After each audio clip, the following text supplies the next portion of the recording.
Yo yo, what's up? Kumusta kayo lahat mga kadaks?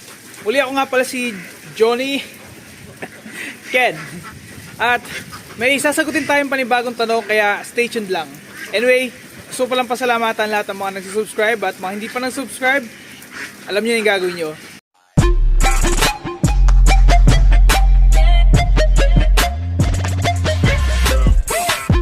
Ang goal natin ngayong taon ay makareach ng 100,000 subscribers. Kaya ano pang hinihintay mo? Pinutin mo na ang subscribe button. So katulad ng sinabi ko kanina ay magsasagot tayo ng isang tanong na nagmula sa ating viewers sa ating YouTube channel. Ang tanong niya ay, mas napapabilis ba yung paglulugon o yung paglalagas ng balahibo ng mga alaga nating itik kapag nakasampa sila dito sa kanilang poultry, especially kung hanger type?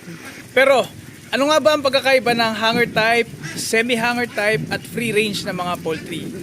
Yan muna ang una natin sagutin. Pag sinabing hanger type, katulad ng nakikita nyo dito sa likuran natin, itong poultry na to ay hanger type o yung nakaangat. Ayan. Mataas, elevated yung poultry at may magandang ventilation system. Yan. Nakita nyo mga kadaks, napakalaki, napakataas ng poultry na to at meron din siyang space dyan. Kumbaga, wide open siya sa ilalim. Ayan. Pag sinabi namang semi-hanger type, part na elevated, part din na hindi. Part na lapag sila mismo. At dumadalang sila dun sa elevated para siguro mangitlog. Pag sinabi namang free range, yun naman yung talaga nasa galaan lang sila. Katulad ng dito sa palayan na to. Makita nyo, marami tayong mga itik na minsan nasa mga free range. Dito sa kanilang hanger type na poultry ay may mga sections din sila kung saan sila pwede mangitlog, kung saan pwede silang uminom, at kung saan ay pwede rin silang kumain. Andun. Yun yung pakainan nila, yung patukaan nila. Tapos, doon naman sa part na yun ay kung saan sila nangingitlog. Ngayon na, alam na natin yung diferensya ng tatlong klase ng mga poultry. Sagutin na natin yung tanong, mas mabilis ba ang paglulugon ng mga alaga nating itik kapag nakasampa sila dito sa hanger type na poultry? May isang reason kung bakit hindi ganun kabilis yung paglulugon o yung paglalagas ng balahibo ng mga hindi naman alaga nating itik dito sa hanger type na poultry.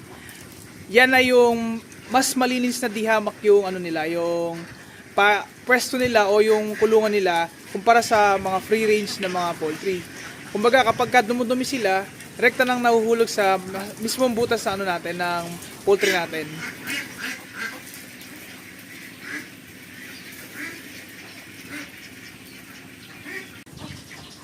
Pero kung sasagutin naman natin yung isang tanong na kailan ba yung madalas sa season na naglulugon o naglalagas ng balahibo yung mga alaga nating itik?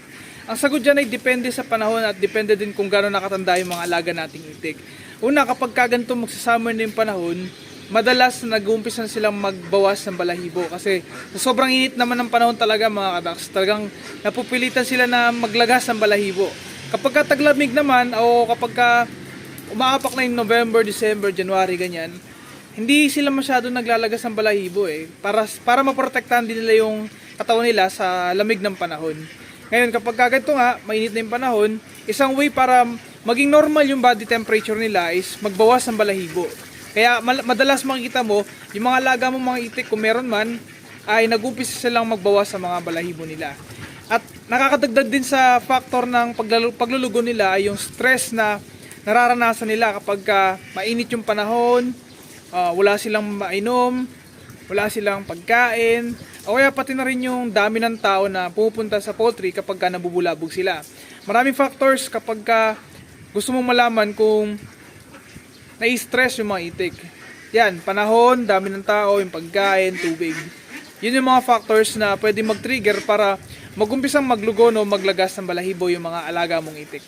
Kaya dapat i-make sure mo na may sapat silang pagkain, tubig, tapos yung pahinga din talaga mga kadaks. Kailangan kapag oras ng pahinga nila ay hindi mo sila inaabala, hindi mo sila pinupuntahan, at may oras ka rin or may time window ka kung kailan ka maglalagay ng mga feeds, maglilinis, magtatanggal ng mga basang ipa, magtatanggal or magkukuha ng mga itlog. Kailangan alam mo yung oras. Tinatandaan kasi ng mga itik natin yan kung ano yung oras ng pagkuha natin ng itlog, pati yung oras ng pagpunta natin sa kulungan nila para maglinis at mag-ayos. Kaya ikaw, alamin mo rin yung exact na oras ng routine mo. At yun yung sagot natin sa tanong natin. Yun yung sagot sa tanong ng isa nating kadaks. Kaya ikaw kung may katanungan ka ay huwag kalimutan mag-comment sa ating comment section. At syempre, sasagutin natin yan sa mga susunod nating mga vlogs. Kaya see you mga kadaks.